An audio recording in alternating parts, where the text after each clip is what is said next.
नाजरीन, हमारे पास आज नेशनल क्रिश्चियन पार्टी के सदर जनाब शबीर शफकत साहब हमारे पास तशरीफ रखते हैं और उन्होंने मेहरबानी फरमाकर हमारे पास आए हैं।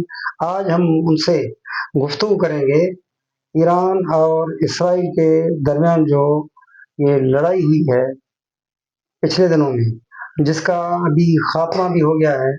उस सिलसिले में हम उनसे कुछ बातें करना चाहते हैं। शबीर शफकत साहब, आप हमें बताएं कि ये ईरान और इराक की जो लड़ाई है, इसको कुछ लोग कहते हैं कि ये बेमकसदी लड़ाई थी। आप इसको क्या समझते हैं कि ये लड़ाई, ये जंग थी, एक तो लंबी हो गई और उसमें नुकसान भी बड़े हुए हैं। आप इसके बारे में क्या कहना चाहते हैं? शुक्रिया जी। बात ये है, ये जंग जो है बेमकसद नहीं थी, बड़ा मकसद था। और मैं समझता हूँ अमेरिका और इसराइल ने जो मकसद उनका था उन्होंने वो हासिल कर लिया, जो उनके अहदाफ थे उन्होंने हासिल कर लिया। नुकसान तो बेचारा ईरान का हुआ, और वो देखिए फिर भी वो कंप्रोमाइज के लिए आ गया। मैं समझता हूँ कि उसके जितने भी एसेट थे, जो उसने एक अरसे से उसने जमा किए हुए थे, कोशिशें की हुई थी, उस सारा तबाह हो गया। और उसके जो साइंटिस्ट थे, फिर पासदार ने इनकलाब के जो सुप्रीम कमांडर थे उसको भी उन्होंने मार दिया। तो मैं समझता हूँ कि इसके अंदर जो है जानी और माली तौर पे जो नुकसान हुआ है, और ज्यादा जो है वो ईरान का हुआ है। और इसके बावजूद भी मैं समझ लूँ कि ईरान का अगर अमन के तरफ आ जाना, मैं समझ ईरान का बहुत बड़ापन है, और ईरान की ये ग्रेटनेस है कि वो फिर भी अमन के लिए तैयार हो गया और वो सुलह की तरफ, सीज फायर की तरफ आ गया है। कुछ बातें ये भी हैं कि नुकसान तो दोनों का हुआ है। मिसाल के तौर पर इसराइल के लोग भी बड़ा वो प्रोटेस्ट कर रहे थे कि भले ईरान जंग बंद करो, और इसराइल को भी कह रहे थे कि जंग बंद करो। और उसके बाद इसमें अमेरिका भी कूद पड़ा। अमेरिका और इसराइल की तो पुरानी दोस्ती थी, लेकिन कुछ शहंशाह ईरान के ज़माने में अमेरिका की भी तो ईरान से दोस्ती थी। और ये जो अवाम मर रहे थे दोनों तरफ से, पिस रहे थे, ऊपर से जो बमबारी हो रही थी, इसके बारे में जो हम जैसे लोग हैं या आप जैसे बाशऊर लोग हैं, वो तो परेशान तो दोनों तरफ से थे। अब इसके बारे में ज्यादातर जो तकलीफ थी वो अवाम को थी। हुक्मरान तो लड़ रहे थे, हुकूमत लड़ रही। आप इसके बारे में क्या कहना चाहते हैं? देखें जी, अमेरिका, आपने कहा जी अमेरिका और ईरान की शहनशाह ईरान के दौर के अंदर सुलह थी, इसमें कोई शक नहीं। लेकिन आपको ये पता होगा कि 52 जो थे, ईरान ने इनकलाब के बाद इसके बंदों को यरगमान बनाया था। अमेरिका वो चीज को भूला नहीं था। और अमेरिका ने, आपको पता है कि उसके जो एटमी प्लांट का जो सारा सिलसिला है, उसके ऊपर उसकी बखूबी नजर थी, और वो चाहता था कि ये किसी तरह भी एटमी प्लांट की इसका काम ना करे, एटमी प्लांट इसके बंद हो जाए और ये एटमी पावर ना बने। इसलिए उसने उसको टारगेट करना ही करना था। और आपने देखा वो जदीद तैयारे, वो जहाज जो उसने अभी तक किसी के पास भी नहीं, उसके जरिए उसने बम्बार्डमेंट करके उसके जो है सारा एटमी प्लांट जो है तबाह कर दिया। वो कहते हैं कि यूरेनियम निकाल के ले गया, लेकिन बात यह है कि वो लेबोरेटरीज तो तबाह हो गई ना, वो तो सारी चीजें तबाह हो गई। तो मैं समझता हूँ कि ये इसराइल की अवाम कह रही है ईरान बंद कर जंग बंद कर दे, ईरान की अवाम भी कह रही है कि जंग बंद होनी चाहिए, हम भी कह रहे हैं, आप भी कह रहे हैं। लेकिन बात ये होती है कि जो बड़ी कुव्वतें होती हैं उनके अपने हदाफ होते हैं। वो अपने हदाफ को अचीव करने के लिए वो अवाम का या किसी चीज को नहीं देखते, उनके अपने हदाफ होते हैं। उस टारगेट को उन्होंने अचीव करना, बेशक अवाम शोर करे, रोए, मरे, उनको इससे कोई सरोकार नहीं होता। और यही इस जंग में हुआ, दोनों तरफ से नुकसान हुआ, किसी का कम हुआ, किसी का ज्यादा, भरा नुकसान दोनों तरफ का हुआ। अच्छा, अब ये इस जंग में जो ईरान और इसराइल के जो पड़ोसी ममालिक थे, जिसको मिडिल ईस्ट के लोग दूसरे हैं, अरब हैं, तुर्की है या कब्रस है, इन लोगों का क्या रवैया रहा? आपने देखा को या तो वो खामोश थे।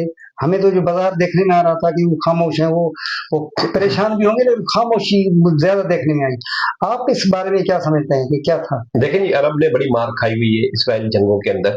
अब इसराइल इस चीज को जानता है कि अरब जो है मेरे साथ ही रहेंगे, और अरब लोग भी ये समझते हैं कि हमें इस तरह के जंगों में कूदना, वो उनकी मोरल सपोर्ट अंदर से उनका ईरान के साथ इस्लामी नजरिए के हवाले से उनके दिल धड़कते होंगे, लेकिन वो इसराइल के खिलाफ नहीं जाते।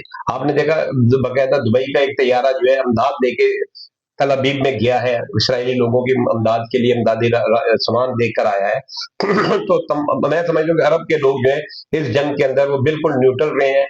वो बोलते हैं वॉच एंड सी वाली पॉलिसी के ऊपर रहे हैं कि देखते रहे और गौर करते रहो बस, और इससे आगे वो नहीं बढ़े। बाकी ईरान जो है इस जगह के अंदर मैं समझ रहा हूँ कि तनहा खड़ा था, अगर चाइना और रूस उसके साथ थे तो वो भी एक बैक साइड के ऊपर उसको थोड़ी सी मोरल सपोर्ट कर रहे थे, बाकी उस तरीके के नहीं कर रहे। आप मतलब बड़ी ताकतें जो आपस में नहीं लड़ती। आपको पता होगा इराक के साथ जब जंग थी तो रशिया बोलता मैं इराक के साथ खड़ा हूं। जब अमेरिका ने हमला किया तो रशिया बिल्कुल चुप रहा था। इसी तरह अब भी यही हुआ कि चाइना भी कह रहा था, ईरान भी कह रहा था, लेकिन जब अमेरिका ने हमला किया तो कोई चाइना या रूस आगे नहीं है। तो ये एक बड़ी ताकतों का एक शेवा है कि वो आपस में नहीं लड़ते। दूसरे छोटी ताकतों को वो थोड़ा सा हिम्मत देते हैं कि आप खड़े हो जाएं, हम आपके साथ हैं, लेकिन जब जंग होती है फिर वो पीछे हट जाते हैं। अच्छा, इसमें इस सिलसिले में हमारे मुल्क, हमारे पाकिस्तान के जो हुक्मरान हैं, उनकी जो पॉलिसी रही है, मिसाल तौर पर यूनाइटेड नेशन की एक मीटिंग थी, उसमें हमारे यूएन के जो मेंबर हैं, उन्होंने खुलकर ईरान की हिमायत की। और हमारे जो पाकिस्तान की जो हुकूमत है, हुकूमती जो हुक्मरान तबका है, खासकर वजीर आजम और हमारे जनरल साहब, वो तो अमेरिका में अपने सदर से मिल रहे हैं। हमारे उससे पहले हमारे बिलावल भुट्टो भी वहाँ गए थे। तो ये जो पॉलिसी थी, ईरान की भी हिमायत है, अमेरिका की हिमायत है, तो इससे क्या हम समझेंगे क्या हो रहा है? देखिए ये आपने इस बात को गौर से देखा नहीं होगा, वो जब दौरे पे गए थे जब उन्होंने नोबेल प्राइज की बात की थी, उस वक्त अमेरिका ने ईरान पे हमला नहीं किया था। ये बातें जनरल साहब की भी और वजीर आजम की भी या बिलावल भुट्टो की भी जो बातें हैं, ये हमले से पहले की बातें हैं। हमले के बाद उन्होंने नहीं कहा कि नोबेल प्राइज दिया जाए या उन्होंने अमेरिका की हमायत की। वो बात ये कि आपको पता है वजीर आजम ने भी सबने उसकी मजम्मत भी की है, लेकिन वो बातें जो कि आपने जो बताई हैं ये हमले से पहले की बातें हैं। तो इसलिए मैं नहीं समझता कि इसको उस कॉन्टेस्ट में देखना चाहिए, क्योंकि वो वजीर आजम और जनरल और बिलावल भुट्टो ने जो बातें भी जनरल ट्रंप के हवाले से की, उनकी मतलब हौसला अफजाई की हुई है, उनको अप्रिशिएट किया, नोबेल प्राइज के लिए नॉमिनेट किया, तो ये हमले से पहले की बातें, हमले के बाद की नहीं है। अच्छा, अब मुस्तकबिल क्या देख रहे हैं दोनों मुल्कों का या फिर खित्ते का? ईरान मुस्तकबिल में कैसा रहेगा, और इसराइल कैसा रहेगा, और मिडिल ईस्ट में क्या होगा? लोग खामोश रहेंगे या दोबारा कोई ऐसी चिंगारी उठेगी और जंग होगी या कुछ होगी, या अमन होगा, तरक्की होगी, क्या होगा? लेकिन ये तो वक्ती तौर पे अमन है।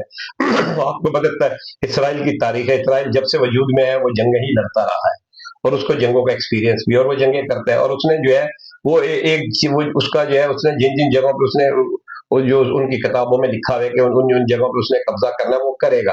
ग्रेटर इसराइल का जो उसका ख्वाब है उसकी वजह से वो क्या करेगा, हर जगह वो अपना काम जो है करेगा, और इसकी वजह से जंगें भी होंगी। और ये कहना कि अमन हो गया, अमन नहीं हुआ, जंगें होती रहेंगी, और ये जो है जैसे अभी जंग हुई ऐसे जंगें होती रहेंगी, लगती रहेंगी, और ये मुस्तकिल अमन नहीं होगा। आप देख गाजा के अंदर क्या उसने गाजा को जो उसने कंट्रोल किया हुआ है, और गाजा के अंदर भी वो सारा कुछ हो रहा है। तो मैं समझता हूँ कि गाजा के लोगों के लिए आप देख रहे हैं कि वो कह रहे हैं जी गाजा मैंने जो है उस पर कब्जा जारी रखना है। तो वो कह रहे हैं कि लोग जो है जॉर्डन वाले या सऊदी वाले इनको अपनी जगह दे दें। तो मैं समझता हूँ कि मुझे या ना दे, लेकिन गाजा के लोग तो मर रहे हैं बेचारे, वो अपनी जगह छोड़ भी नहीं दे, और वो बेचारे रोज मर रहे हैं, और रोज उनको तकलीफ और जो रोज जनाजे उठा रहे हैं। तो मैं समझता हूँ कि ये सारी चीजें जो है खत्म नहीं होंगी, वक्ती तौर पे ये अमन है, मुस्तकिल जो है अमन नहीं है।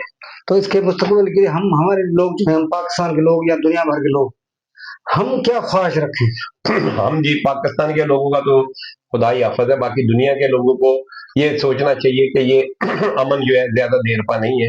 ये जंगे होंगी, क्योंकि ग्रेटर इसराइल का जो है ख्वाब है वो उन्होंने पूरा करना है। उसके लिए उन्होंने आपको पता है ऐसे ऐसे भी फैसले करने, जैसे आपको पता है वो हो सकता है कि और भी मुसलमानों की मजहबी जो जगह है उनके ऊपर भी कुछ यलगार करें, जिससे फिर और एक तूफान उठेगा। ये उन्होंने करना ही करना है, क्योंकि उनके नजरिया ये है कि हमारी हैकल जो है इसके नीचे है। तो इसलिए तो मैं समझता हूँ कि ये अमन की बातें जो है ना वो मुनासिब नहीं है, लेकिन खुदा खैर करे ताकि अमन हो, लेकिन अमन की जो है आशा कहीं नजर आती नहीं। अच्छा, ये ईरान की जो हुकूमत है, उसके लिए कह रहे हैं कि हम चेंज लाना चाहते हैं। वो इसराइल का मौक़िफ़ नहीं, ये मौक़िफ़ है अमेरिका का, जी कि हम सार्स को ले आएँ, वो जो शहंशाह का जो बेटा बेटा है, अब उसको ले आएँ। तो अब वो अगर सपोज़ वो आए या नहीं आए वो अलग बात है। अगर वो आता है, अगर सपोज़, तो क्या होगा? अमन होगा या वही बात होगी? देखिए जी, मैं समझता हूँ कि ईरान के अंदर भी बगावत हो रही है, ईरान के लोग भी जो है अब इस्लामाइजेशन से भाग रहे हैं। आपने देखा होगा जैसे जिस तरह के ये सिलसिला तरह चल रहा है, तो लोग उसको अप्रिशिएट कर रहे हैं, लोग चाह रहे हैं, वेलकम कर रहे हैं कि शहनशाह का बेटा है, और शहनशाह का बेटा जब आ जाएगा, अगर उसकी हुकूमत हो जाएगी, तो मैं समझू कि ईरान जो है एक जो है बड़ा जबरदस्त हो जाएगा, जैसे शहनशाह के दौर के अंदर था, रजा पहलवी के दौर के अंदर, वैसा ईरान हो जाएगा। और फिर जो है ईरान के अंदर जो जंग के जो बादल है ना, और जंग के जो इंतहा पसंदी है वो नहीं होगी, मैं समझ रहा हूँ ईरान जो है फिर सेफ हो जाएगा। शबीर शफकत साहब, आपकी बड़ी मेहरबानी जो आप हमारे पास आए और ये कीमती बातें बताई, अच्छी अच्छी बातें बताई। हम वैसे सोशल मीडिया पे थोड़ा बहुत पढ़ते थे, लेकिन आपने हमारी बड़ी रहनुमाई की। और नाजरीन, आपने हमारे दोस्त और सरबराह नेशनल क्रिश्चियन पार्टी जनाब शबीर शफकत साहब की बातें सुनी। तो शबीर शफकत साहब हमारे पास आते रहते हैं, और अभी टाइम खत्म हो रहा है, इसलिए हम इसको खत्म करते हैं। और अगली बारी जो नई सूरत होगी उसके लिए भी हम शबीर साहब को तकलीफ देंगे। सर, आपकी बड़ी मेहरबानी। थैंक यू वेरी शुक्रिया, मच। शुक्रिया।